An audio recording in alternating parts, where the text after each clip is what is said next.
Start by pulling this panel off. It's held in by clips.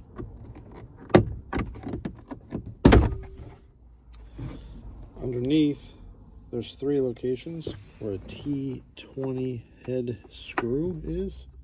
Here, here, and here. Unscrew those. Now you can pry the top and bottom part of this apart. There's the bottom. There's the top. The turn signal stalk is held in by 1 Phillips head screw. And once you take that screw out, it has 2 wiring harness connectors, one in the front, one in the back.